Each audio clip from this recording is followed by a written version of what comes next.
ये महाराज कौरवों की सेना के महारथी थे और पांडवों के पास क्या था बताते हैं।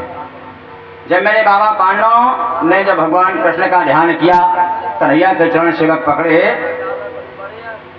तो बड़े आराम से जीवन रूपी नैया को पार कर गए। महाराज परीक्षित कहते हैं कि मेरे बाबा के रक्षक, मेरे रक्षक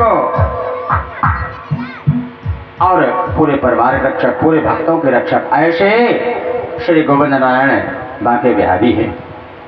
चिंतन करो पहले, बांके बिहारी कहाँ मिलेंगे? बाहर मत जाइए।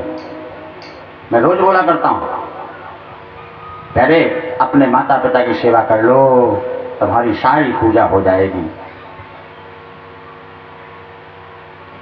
इधर आज महाराज परीक्षित जी कहते महाराज चौथा दिन है कथा का और मैं बड़े प्रेम से कथा का रसपान कर रहा हूँ। आज विस्तार से गुरुजी मुझे मथुरा में कैसे अवतार लिया कृष्ण कन्हैया ने और लीला कैसे की, आज मैं उस मंगल चरित्र को सुनना चाहता हूँ। श्री सुखवाच नमः। सुखदेव जी कहते हैं राजा परीक्षित जी, मैंने तुम्हारे जैसा श्रोता नहीं देखा। वास्तव में जो राजा परीक्षित बनते हैं वो पूरा समय देते हैं, सुबह का समय पाठ में बैठते हैं, शाम का समय देते हैं। इधर जो है तुम्हारे जैसा मैंने श्रोता आज नहीं देखा। 4 दिन से बराबर कथा सुन रहे हो, बैठ रहे हो, समय दे रहे हो, ना तुमको भूख लगती है ना प्यास लगती है, बराबर बैठे रहते हो। राजा परीक्षित ने कितना सुंदर जवाब दिया महाराज कि नए साधु श्याम शर्माम तनुभाजते पिबंतम तनुदायस्ते हरि कथा अमृतम, हरि कथा अमृतम। महाराज जिसको हरि कथा अमृत के समान सुनने को मिल जाए, महाराज रसगुल्ला किसी काम का नहीं होता है। रसगुल्ला खाओगे तो मुंह चिपकेगा, हाथ चिपकेंगे, और इस कथा को सुनोगे तो जीवन रूपी गाड़ी पार होगी और कुछ ज्ञान अर्जन होगा, कुछ ज्ञान भी मिलेगा। अगर ज्ञान है तो सब कुछ है, नहीं तो ऐसे तो पशु के समान घूमते हो बिना पूंछ और सींग के हैं।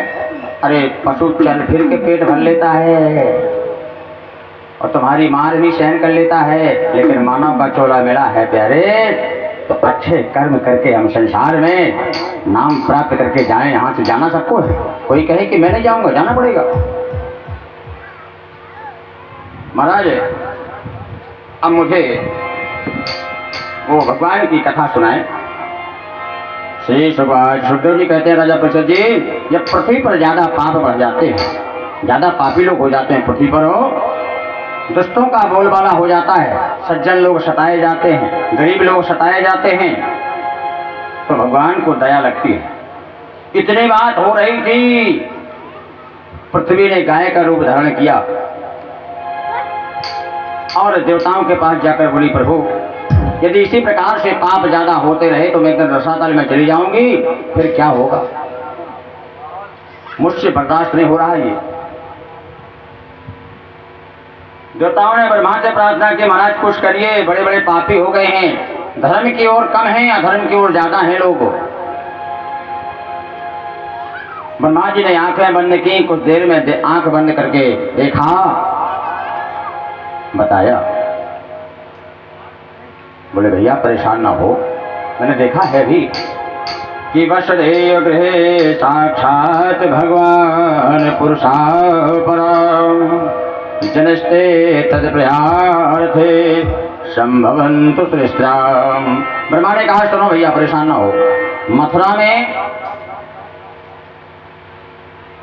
उग्रसेन और देवक नाम के राजा होंगे, उनकी बेटी देवकी होगी और देवकी की बेटी का विवाह सूरसेन महाराज के साथ होगा।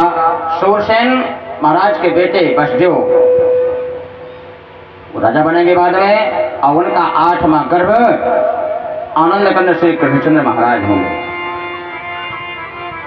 ये बताया ब्रह्मा जी ने। भगवान इतनी बड़ी बात बता दी। महाराज मथुरा के बड़े यशस्वी राजा थे, बड़े अच्छे राजा थे जिनका नाम था उग्रसेन। उग्रसेन महाराज बड़े अच्छे राजा थे और इनकी महारानी का नाम था पवन रेख और गुरशर महाराज की पत्नी का नाम था